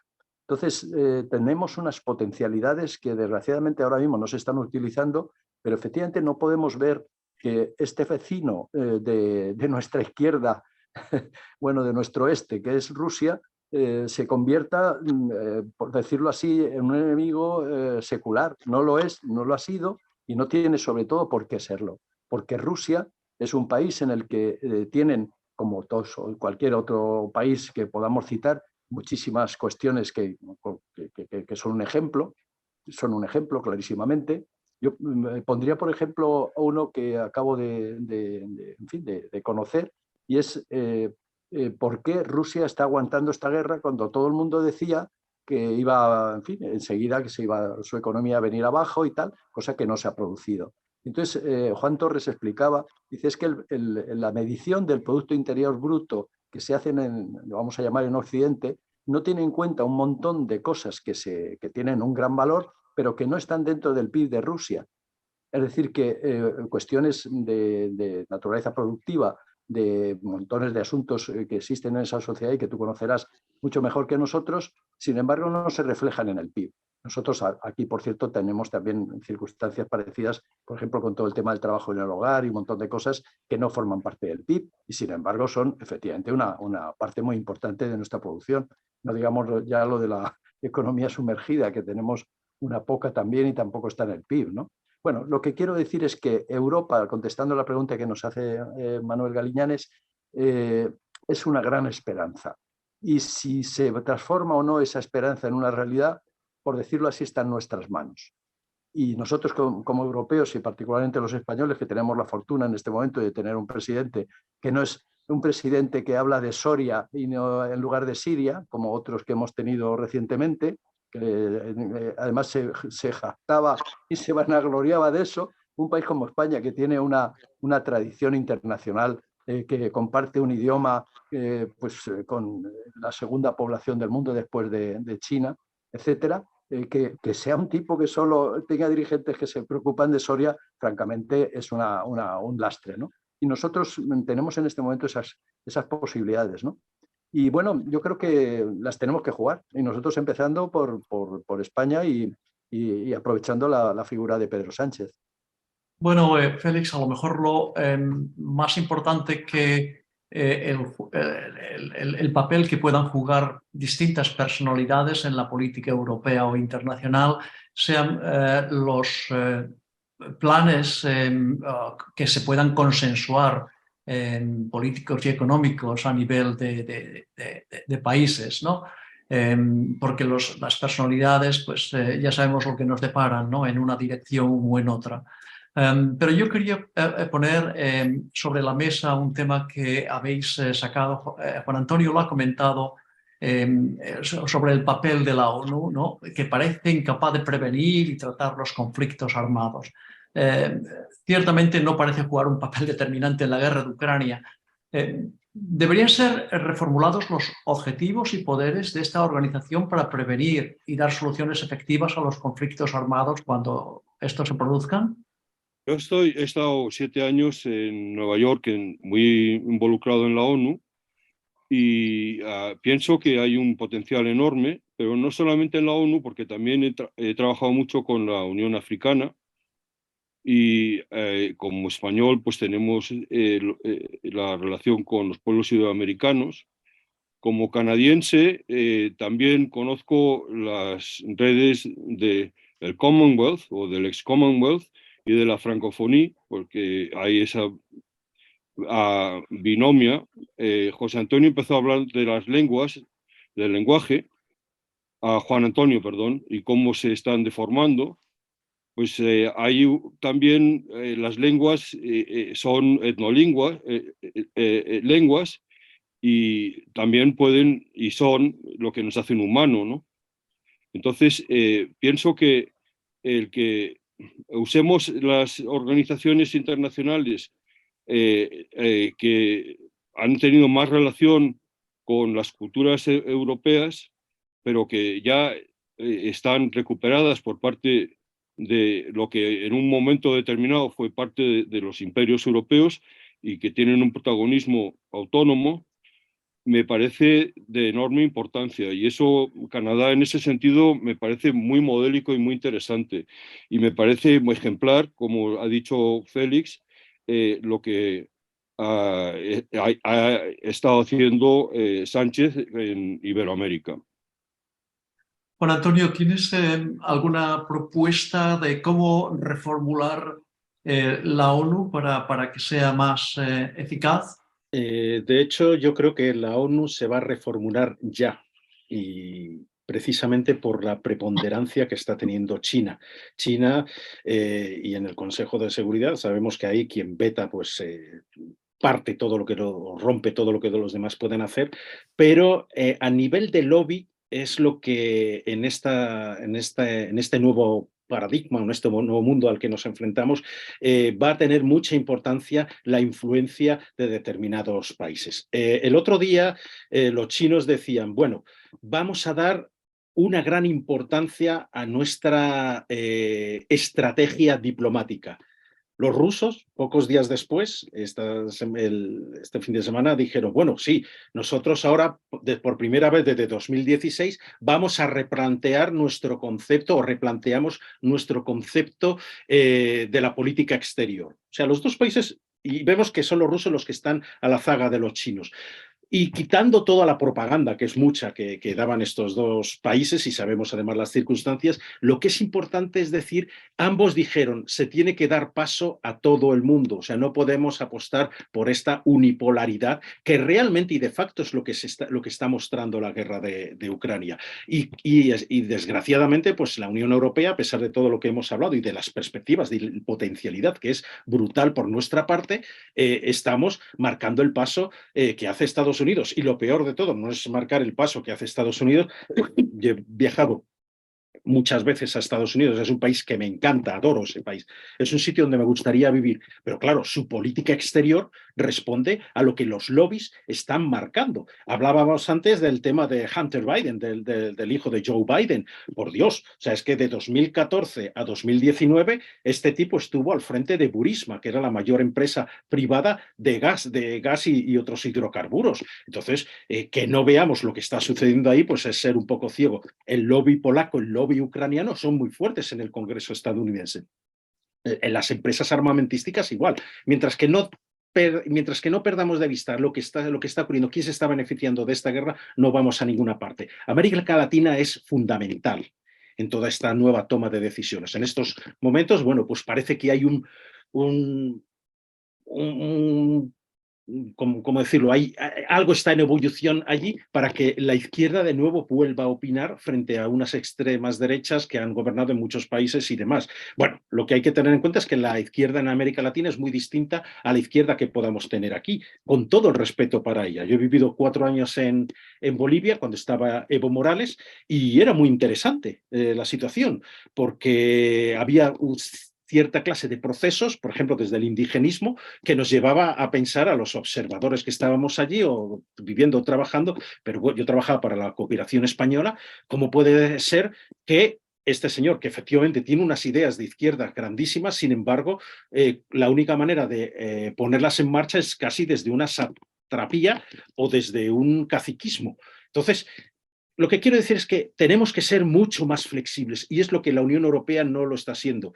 La ONU es precisamente ese escenario en el que esa flexibilidad puede darse, pues con una preponderancia a partir de ahora de China en el ámbito internacional, no dejando de lado a Rusia, sea cual sea el resultado de esta guerra, y desde luego igualando en el Consejo de Seguridad a los 5 miembros, porque cuidado, porque no tiene la misma fuerza Estados Unidos que Francia, en detrimento de los franceses. Y ahora el señor Emmanuel Macron, que le vamos a ver mañana, creo que es, llegan a China con la presidenta de la Comisión Europea, vamos a ver cómo esa volubilidad que ha mostrado en los últimos meses respecto a la guerra, pues puede quizá cambiar, podría hacer algo. ¿Qué sucede? Al principio este hombre decía, no acorralemos jamás, antes de que se produjera la invasión, no acorralemos jamás a los rusos. Se les acorraló y pasó lo que pasó. No los estoy justificando, estoy simplemente explicando. Pero quiero decir, hay puntos de partida, sobre todo a mí me parece que en Alemania, que podrían llevar a una reconfiguración de lo que la ONU podría ser en un futuro. Pero para eso hay que dejar hablar a bloques, a países independientes y no solamente alinearnos en una sola dirección. Sí, en este asunto, ¿qué valor darías o daríais al grupo BRICS? ¿Creéis que puede tener una influencia vital tanto en el conflicto, en el curso del conflicto de Ucrania, como en la reforma que necesita la ONU? Yo pienso que sí, porque además ahí tienes a la India, que siempre ha jugado entre Occidente y Oriente, por ponerlo en términos románticos, y tienes a países como Sudáfrica, donde hay un enorme poder, porque los lobbies allí son muy poderosos a nivel internacional por la riqueza en minerales y las tradiciones de presencia de intereses imperiales muy fuertes. Y pienso que Lula, pues, en Brasil ha tenido un papel, pues, muy importante, y de China y de Rusia, pues ya hemos hablado. Los BRICS podrían ser realmente una de esas cuñas que podrían empezar a resquebrajar todo el sistema. ¿Qué ocurre? Pues que hay diferencias entre ellos muy importantes. Estoy pensando ahora mismo en China e India, todas las cuestiones territoriales que tienen esas diferencias en torno al Himalaya y algunas cuestiones más, pero yo creo que eso siempre puede ser reconducido en el buen sentido, siempre y cuando otras fuerzas exteriores, y hablo directamente de Estados Unidos, no empiecen a tocar las narices con Pakistán por aquí y cosas por allá, que realmente es lo que se acaba haciendo y es muy temeroso en ese sentido. Entonces, los BRICS podrían tener precisamente lo que estábamos hablando antes en la ONU, un papel fundamental.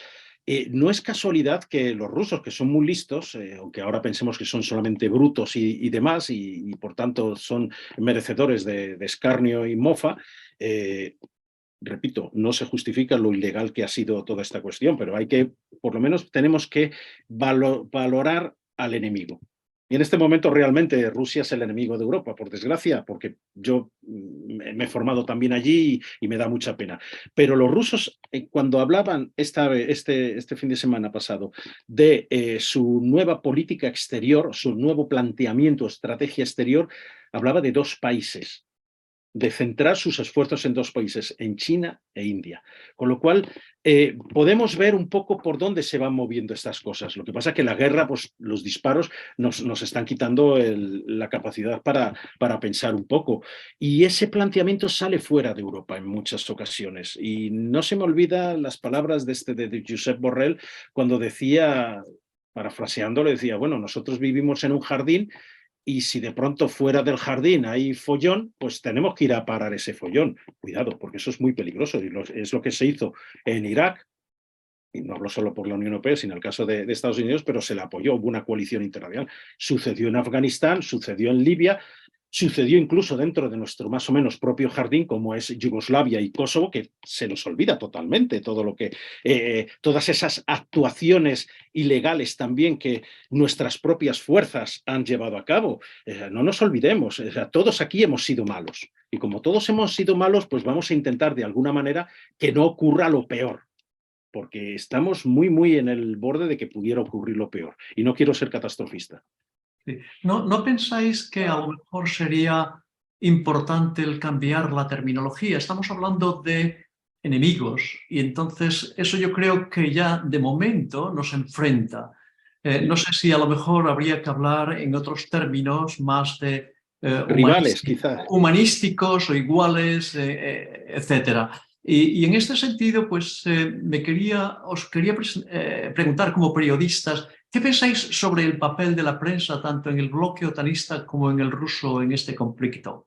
Y cuál también, la segunda pregunta es, ¿cuál es vuestra opinión sobre el caso del periodista español, Pablo González? Sí, detenido en prisión en Polonia y acusado de espionaje. Solo tenemos que ver lo que está ocurriendo en torno al periodista estadounidense que está detenido también por espionaje en Rusia, cómo se le está dando pábulo en todos los medios y cómo de Pablo González se olvidó todo el mundo, gobiernos incluidos, el nuestro también. Entonces, bueno, pues primero hay que ver si este señor fue espía, pero debe tener un juicio justo y debe presentarse muchas alegaciones y tal. ¿Qué sucede? La prensa en este conflicto pues ha tomado una doble derivación, o ha sido el seguidismo de Rusia, estoy hablando en el caso ruso, pero allí incluso hay medios independientes, de Moscow Times, por ejemplo, se puede leer en inglés, se salió fuera de Rusia para no ser perseguidos, Novaya Gazeta también. O sea, hay muchos medios que han podido salir y están haciendo muy buena información y que le pegan mucha caña al gobierno de Putin con toda razón y todas las brutalidades que se están produciendo dentro del país, la persecución. Pero es que aquí en España ha sido terrible. Yo he trabajado más de 20 años para una agencia de noticias, la agencia EFE, que siempre ha sido modelo de estructuración y de dar la noticia. Nosotros estábamos siempre ahí. Éramos como en las cruzadas, con perdón por la comparación, como los templarios. Nadie estaban en vanguardia, pero nadie sabía el nombre de un templario famoso, porque todos... Y era igual con los periodistas. Cuando en la agencia EFE, en estos momentos, al poco de empezar la guerra, viene por parte de las autoridades, de la dirección, un mandato. Tenéis que prestar mucha más atención a la agencia de noticias ucraniana, que era pura propaganda, y no mirar otras cosas. Entonces ya mal vamos. Cuando en las tertulias hoy día pues escuchamos a montones de CEOs y de directores de tanques, de think tanks o de equipos de información, que posiblemente sean ellos y nadie más, y escuchar las obviedades que se están repitiendo una y otra vez desde la propaganda occidental, pues ahí está. Cuando, por ejemplo, en el tema de los muertos, que eso es significativo, se dice, los ucranianos dicen que han muerto 100.000 rusos, que 200.000 rusos, y nunca se daba el número de los ucranianos. Entonces digo, bueno, ¿qué periodista puede aceptar semejante formulación? Cuando solamente es la propaganda de un lado, la propaganda, por ejemplo, que viene de Londres, porque Londres es el gran portavoz de lo que está ocurriendo en Ucrania, pero desde el punto de vista occidental. La inteligencia británica, como si fuera ahora mismo otra cosa que puro espionaje, y que lo está siendo. Entonces, los propios estadounidenses son mucho más discretos en ese sentido. Pero tú lees la CNN y desde luego es mucho mejor que muchos medios británicos y que muchos medios españoles. En algunos de los medios españoles que yo he tenido siempre una reverencia absoluta por sus secciones internacionales, he visto algunas brutalidades en el sentido de tergiversación de lo que está ocurriendo y simplemente dejarse llevar por la bandera del machacar al enemigo. Tú eres periodista y no puedes llegar a eso, ni siquiera cuando te estás manifestando estás manifestando tu opinión. Entonces, pon las cosas como son. Yo creo que esta guerra empezó ya con la guerra de Irak, cuando ya los periodistas los empotraban en las unidades bélicas, pero aún así yo veía hay mucha mayor independencia que la que hay ahora de los medios. Pero lo peor de todo es que no es que ya se sigan las consignas oficiales, es que los propios periodistas nos estamos creyendo esas propias consignas.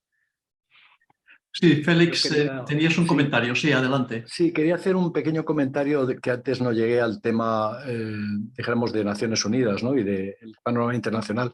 Y era subrayar el papel de China. Es decir, hemos vivido muchísimos años en los que solamente había una especie de Rusia y China, Unión Soviética, Estados Unidos, bloque occidental.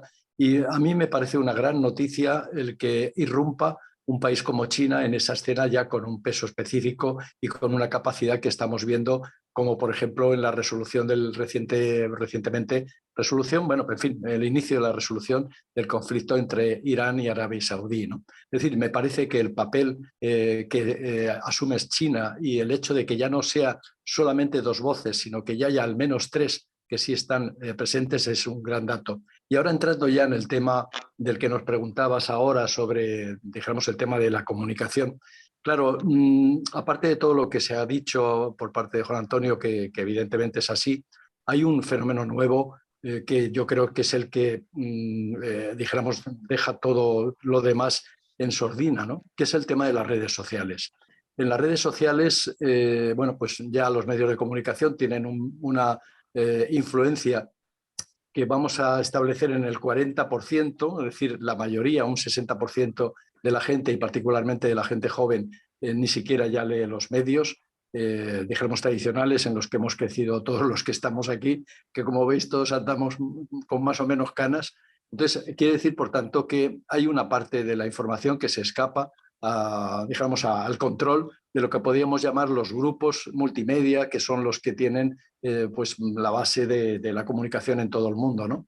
Claro, lamentablemente en las redes nos encontramos que hay unos protagonistas fundamentales que son los propios estados en conflicto, que particularmente Rusia es muy bueno haciendo su propaganda a través de estos medios y tiene pues grandes recursos, también China, Estados Unidos también, tienen grandes recursos para tratar de orientar el debate en las redes y aún así, pues aquí estamos, ¿no? Es decir, existen, gracias a esto, sistemas que nos permiten el poder, bueno, pues que determinadas voces se puedan alzar y que determinados lugares se puedan escuchar, que tienen muchísimo interés. En este tema yo os recomiendo, por ejemplo, los trabajos que hacen desde un observatorio que hay en Salamanca, un grupo que se llama Descifrando la Guerra, que son un grupo de jóvenes universitarios, bueno, pues que están tratando los temas internacionales con gran profundidad y, por supuesto, con una grandísima independencia, ¿no?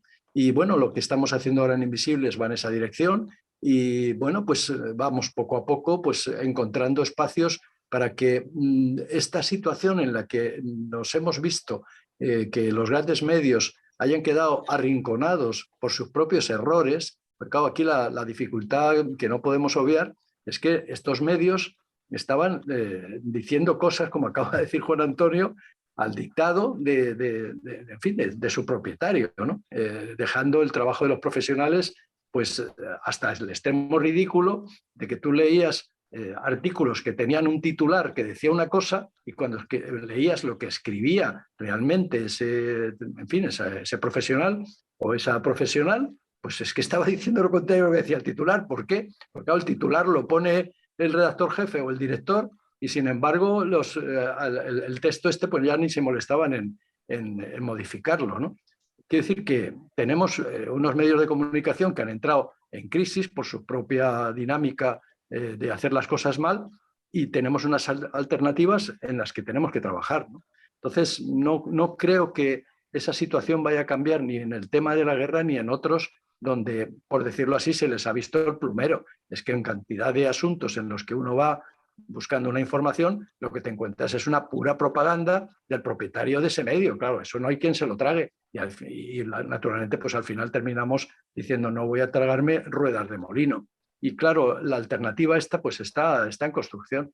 Una alternativa como las redes sociales, ¿no? Pero el problema es que ni siquiera los propietarios mandan, porque en el caso, por ejemplo, de la prensa española, y es bastante internacional, los medios están en gran medida endeudados y el sector financiero es el que está realmente imponiendo las pautas. Entonces, hay un problema que con los prensa mainstream, los principales medios de comunicación, también hay que hacer la diferencia entre los medios digitales y los medios de papel, pero tampoco las redes sociales hay que dejarlas sin una crítica, porque yo he estado en el International Peace Initiatives, Center for International Peace Initiatives, que está relacionado con la ONU en Nueva York durante todo ese tiempo que estuve allí, y lo que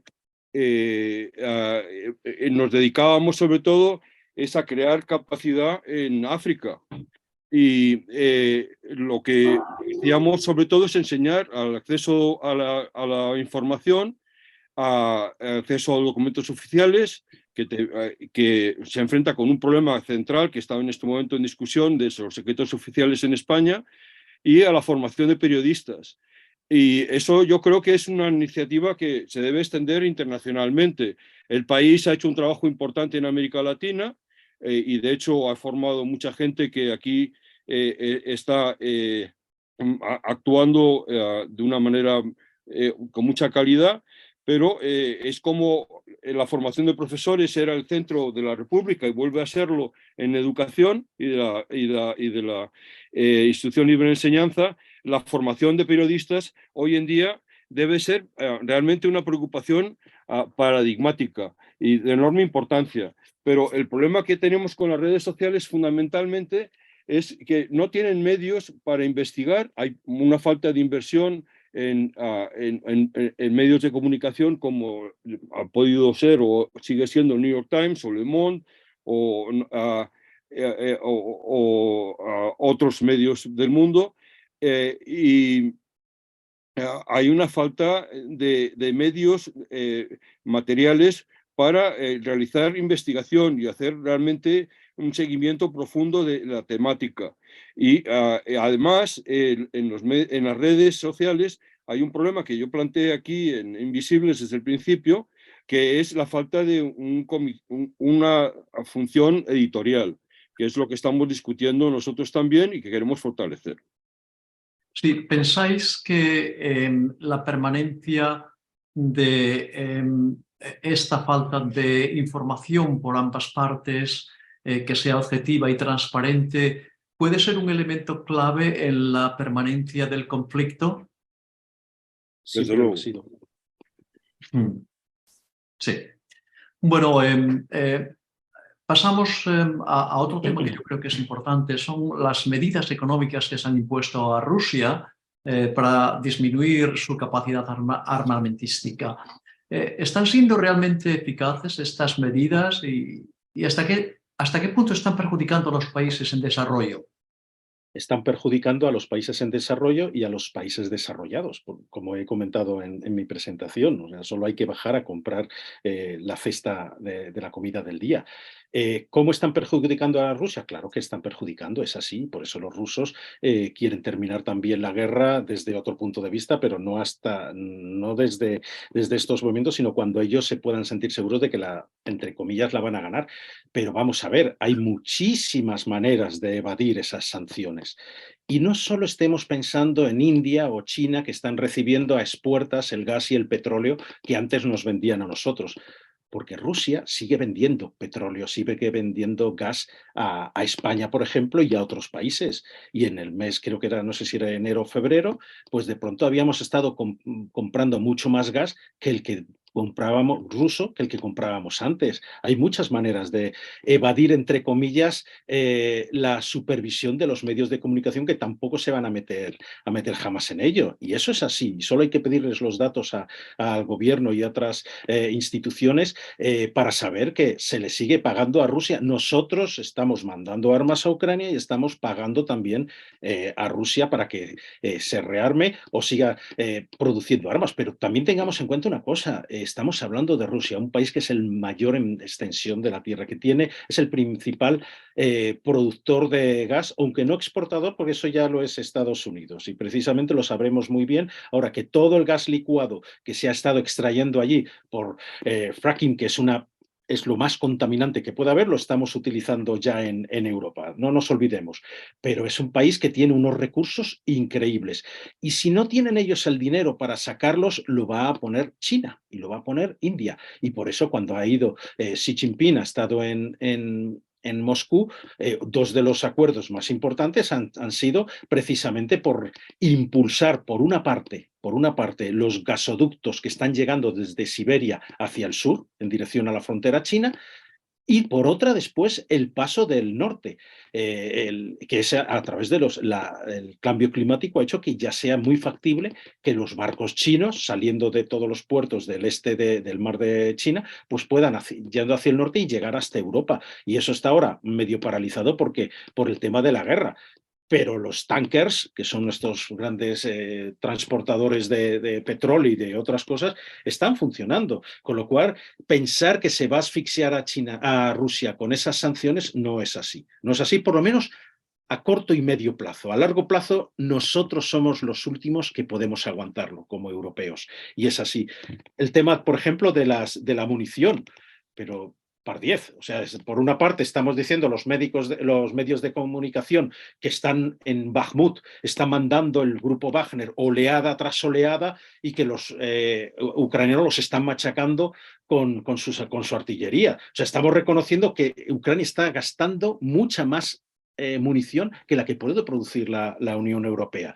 Entonces, claro, a nosotros nos vamos a quedar, yo creo, sin medios mucho antes de que lo quede en Rusia. Y después es una cosa importante, la manera de entender la guerra o los conflictos por parte de los rusos o los ucranianos, porque realmente beben en el mismo, en el mismo pilón de cultural e de historia y económico, es muy diferente a la nuestra. Y solo hay que ver a lo largo de la historia cómo hay países que pueden aguantar mucho más un conflicto y desgraciadamente estamos entre dos que están enfrentados que pueden aguantar mucho más que los que estamos suministrando armas.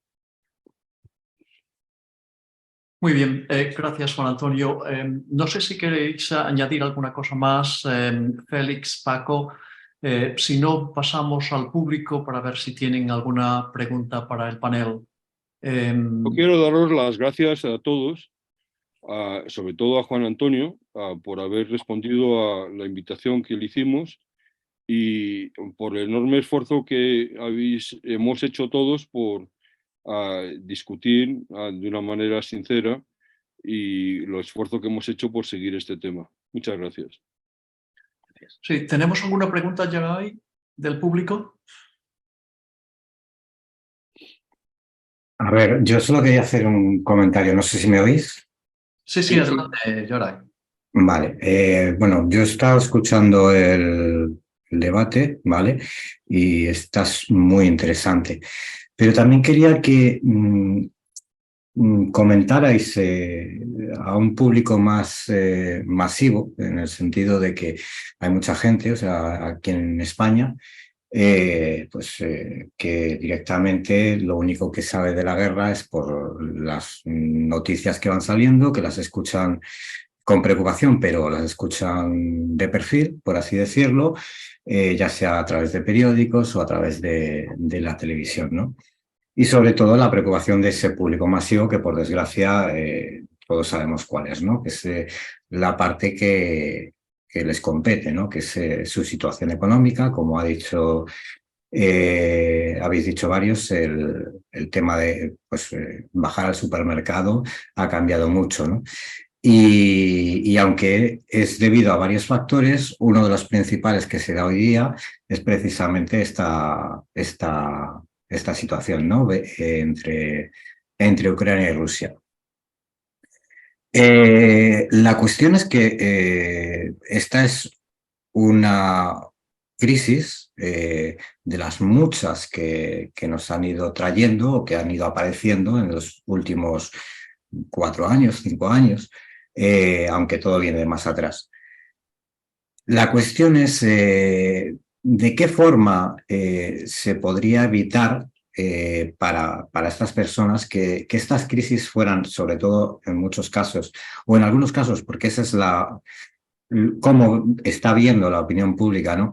Esta situación, se pudiera aprovechar el hecho de que esto afectara o hubiera subida de precios, como ha pasado en el mercado energético, hubiera, no sé, menos problemática para la ciudadanía en cuanto, porque, como digo, o sea, aquí lo importante son las vidas, pero mucha gente no piensa en eso, está pensando en cómo está afectando a su economía, ni siquiera a una economía global, como hemos hablado, ni a una economía digamos, empresarial, sino a la economía personal de cada individuo, ¿no? Entonces, me gustaría así que le dijerais al público lo primero que en ese aspecto, pues cómo se podría encontrar una solución y ante todo el por qué, o por lo menos esa es mi opinión, no se debería estar pensando de esa manera,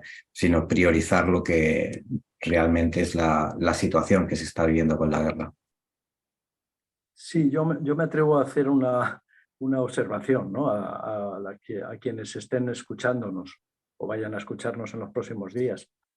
Primero es que el tema de la subida de precios, que con mucha alegría se le dice que es cosa de la guerra, es una gran mentira. Eso lo ha establecido con una gran rotundidad Juan Torres, porque estamos ante circunstancias de oferta y demanda y de la capacidad, sobre todo, de determinados poderes, en este caso empresas, sociedades, multinacionales, que son capaces de levantar los precios con el pretexto más nimio. Simplemente se hace propaganda de la guerra de Ucrania para tener un pretexto para subir los precios. Pero en realidad es por la capacidad que tienen de subir los precios, porque no encontramos dentro de la sociedad maneras de organizarnos mejor.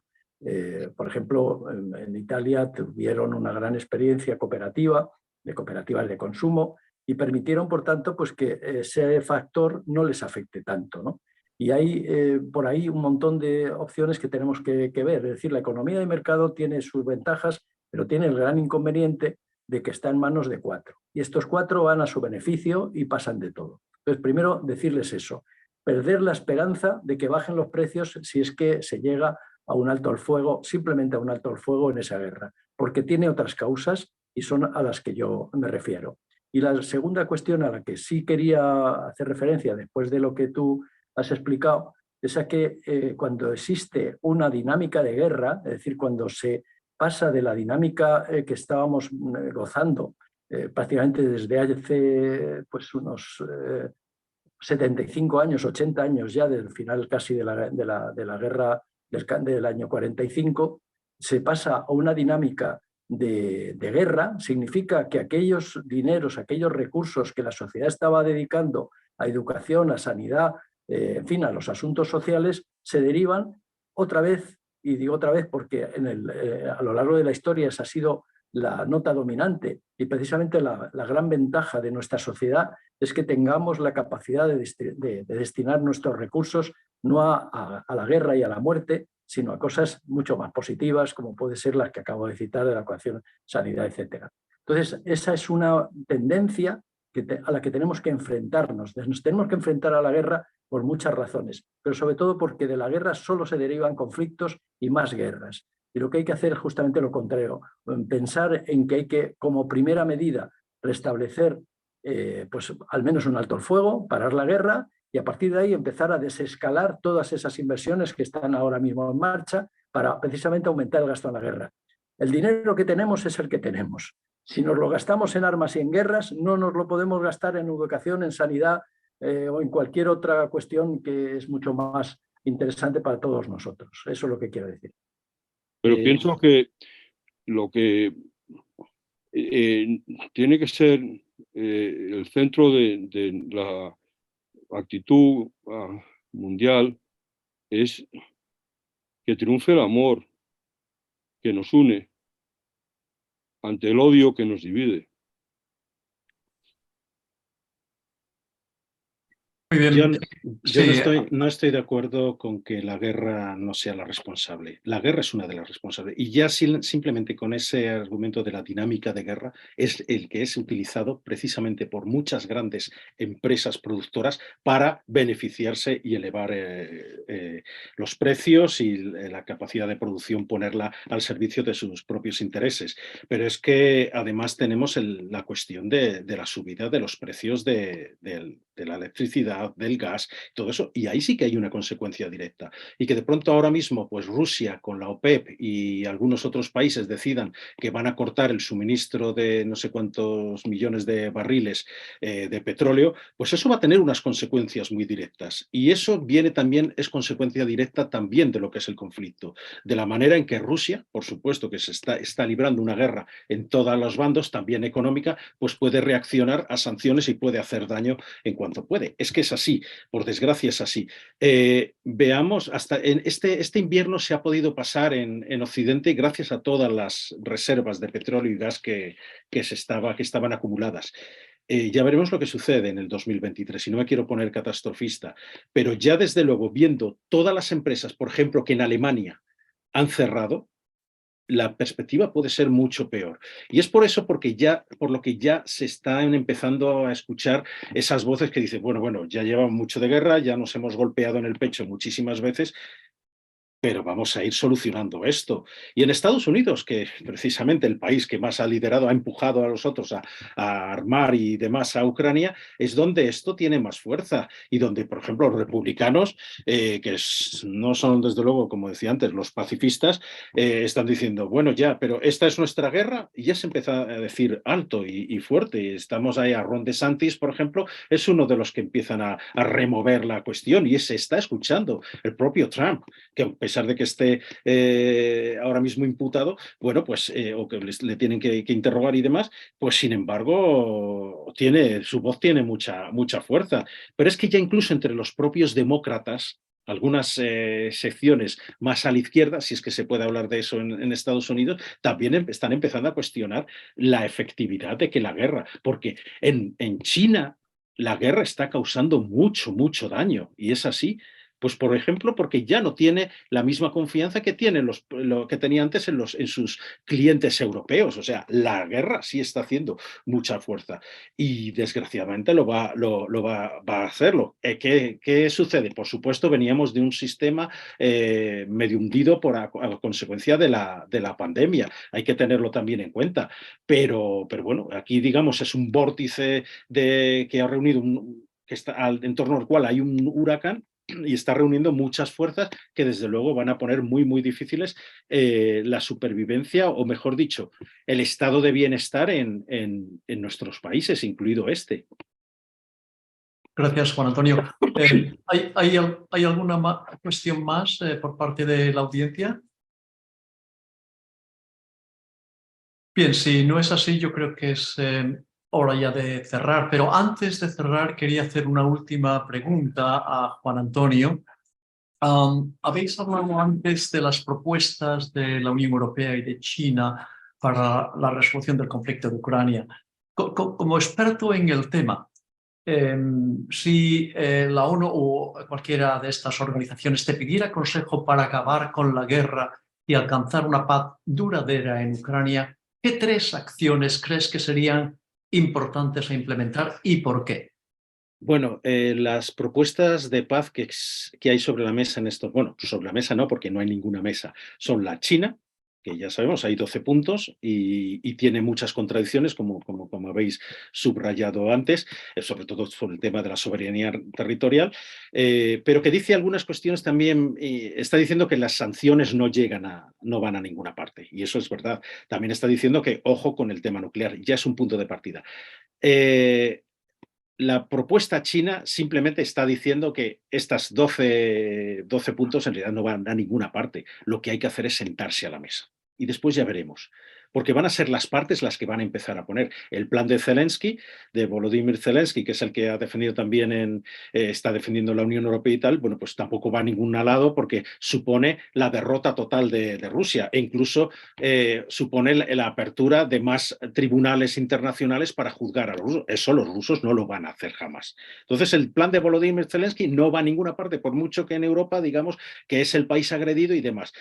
Aquí solo pesa el pragmatismo, y el pragmatismo es ver que hay que concluir la guerra. Y para concluir la guerra se empezaron a hacer movimientos, en marzo incluso del año pasado, hace un poco más de un año, cuando Israel, cuando Turquía empezaron a mover sus fichas y dijeron, con su primer ministro Bennett, que fue allí a Moscú y demás, cuidado porque esto se nos va a ir de las manos como se ha ido. Turquía parece ser que podría servir. Turquía, que es un país que bueno, va a la suya totalmente, como van los chinos, eso está claro. Sea cual sea el país o el grupo que, incluso desde Naciones Unidas, que promueve esto, lo que hay que hacer es abrir una mesa de negociaciones y el alto el fuego yo creo que vendrá después.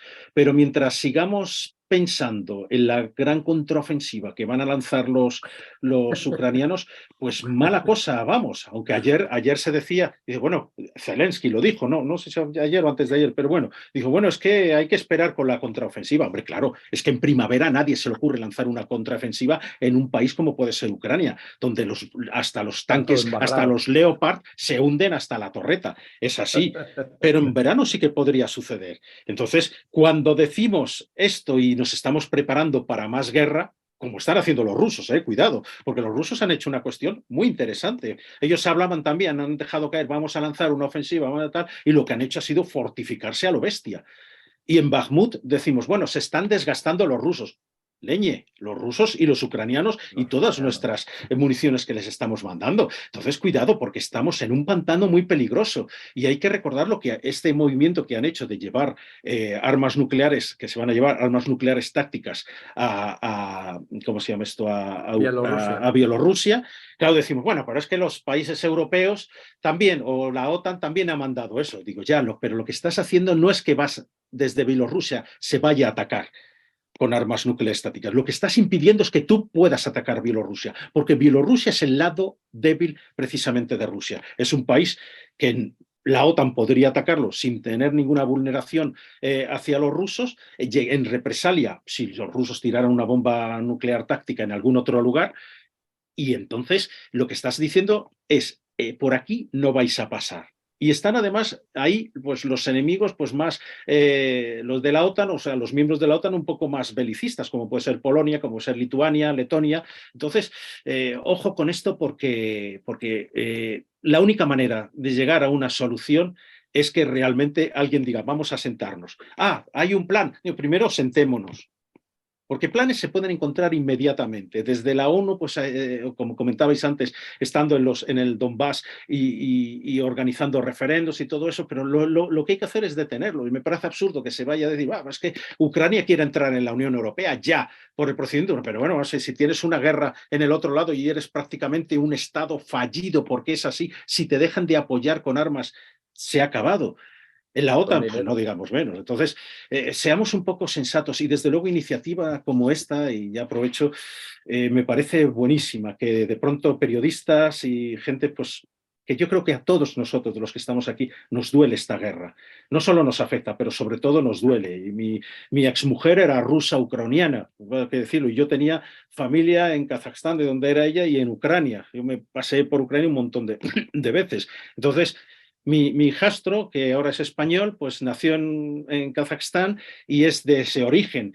Y sin embargo es miembro de las fuerzas de la OTAN. Entonces, somos muchos los que nos vemos en este mare magnum y tal. Y la única manera es decir no a la guerra. Yo no estoy diciendo no a Ucrania, no estoy diciendo no a Rusia, porque eso es una estupidez. Es no a la guerra, porque la guerra solo ha empezado. Y mejor atajarla ahora. Sí, bueno, parece muy claro el punto y convincente. La otra cuestión es convencer a todas las partes de que estamos en un mundo plurinacional o multipolar. O multipolar, mejor. Pero eso nos pone del lado de los chinos. Sí, sí, sí. Bueno, yo creo que la única posibilidad, obviamente, es el reconocimiento de los otros, ¿no? Si no, Totalmente, nos podríamos totalmente. sentar a la mesa de negociaciones. Bueno, pues si no hay más preguntas, a mí ya me gustaría cerrar aquí el debate de esta interesantísima presentación por Invisibles y agradeciendo una vez más a la participación de Juan Antonio Sanz y del panel de discusión. Espero que el debate haya sido de su agrado. Y de Geray sí. y de Manuel Galiñanes. Y de Geray y de Manuel Galiñanes. Bien, Invisibles mantendrá de forma regular estas presentaciones y queremos invitarles a participar en los próximos encuentros. Así es que nada más por hoy, solo desearles que tengan un buen día y hasta pronto.